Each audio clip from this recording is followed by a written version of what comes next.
ನಮಸ್ಕಾರ ವೀಕ್ಷಕರೇ, ನೀವು ನೋಡ್ತಾ ಇದ್ದೀರಿ ಸುದ್ದಿ ಸಹ್ಯಾದ್ರಿ. ನಾನು ಭೂಮಿಕಾ. ಗ್ರಾಮದಲ್ಲಿ ನಡೆದ ಗಣಪತಿ ಜಾತ್ರಾ ಮಹೋತ್ಸವದ ಸಮಾರೋಪ ಸಮಾರಂಭ ಭವ್ಯವಾಗಿ ನೆರವೇರಿತು. ಮಾನ್ಯ ಶಾಸಕರಾದ ಗೋಪಾಲಕೃಷ್ಣ ಬೇಳೂರು ಕಾರ್ಯಕ್ರಮಕ್ಕೆ ಆಗಮಿಸಿ ಸಮಾರೋಪವನ್ನು ನೆರವೇರಿಸಿದರು. ಈ ಸಂದರ್ಭದಲ್ಲಿ ಮಾತನಾಡಿದ ಅವರು, ಮುಂದಿನ ಜಾತ್ರೆಯೊಳಗೆ ದೇವಸ್ಥಾನದಲ್ಲಿ ಸಭಾಭವನ ಹಾಗೂ ಪಾರ್ಕ್ ನಿರ್ಮಾಣ ಮಾಡಲಾಗುತ್ತದೆ ಎಂದು ಭರವಸೆ ನೀಡಿದರು. ಕಾರ್ಯಕ್ರಮದಲ್ಲಿ ದೇವಸ್ಥಾನದ ಅಧ್ಯಕ್ಷರಾದ ಪಾಂಡೂರವರು, ಮುಖ್ಯ ಕಾರ್ಯನಿರ್ವಾಹಕರಾದ ಪ್ರಮೀಳಾ ಕುಮಾರಿರವರು, ಉಪ ತಹಶೀಲ್ದಾರ್ ತೊಯಜಾಕ್ಷಿ, ಕೆಪಿ ನವೀನ್, ಕೃಷ್ಣಮೂರ್ತಿ ಸೇರಿದಂತೆ ಹಲವರು ಉಪಸ್ಥಿತರಿದ್ದರು. ಭಾರತದ ಪ್ರಸಿದ್ಧ ಸಿತಾರ್ ವಾದಕರನ್ನ ಸಾಗರಕ್ಕೆ ಕರೆಸಿ ಇಲ್ಲಿಯೇ ನಾವು ಈ ಹಿಂದೆ ಕಾರ್ಯಕ್ರಮವನ್ನು ಮಾಡಿದ್ವಿ ಅನ್ನೋದನ್ನ ನೆನಪಿಸಿಕೊಂಡಿದ್ದಾರೆ. ಅವರ ವಿಷಯವಾಗಿದೆ. ಈ ಯಾತ್ರಾ ಸಮಿತಿಗೆ ನಾವು ಸುಮಾರು 6 ರಿಂದ 7 ಕಮಿಟಿಗಳನ್ನು ಮಾಡಿದ್ವಿ.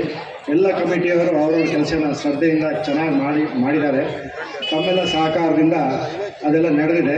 ನಮ್ಮಲ್ಲಿ ರಥೋತ್ಸವ ಸಮಿತಿ ಜಯರಾಮ್ ಅವ್ರನ್ನ ಮಾಡಿದ್ವಿ. ಜಯರಾಮ್ ಅವರು ರಥದ ವಿಷಯದಲ್ಲಿ ಭಾಳ ಕ್ಲೀನಾಗಿ ಅಚ್ಚುಕಟ್ಟಾಗಿ ಅದನ್ನು ನೆರವೇರಿಸಿದ್ದಾರೆ. ಹಾಗೂ ಪೂಜಾ ಸಮಿತಿಗೆ ನಾವು ಐ ವಿ ಹೆಗ್ಡೆ ಅವ್ರನ್ನ ಹಾಕಿದ್ವಿ. ಐ ವಿ ಹೆಗ್ಡೆ ಪೂಜಾ ಸಮಿತಿ ಕೆಲಸನೂ ಚೆನ್ನಾಗಿ ಮಾಡಿದ್ದಾರೆ.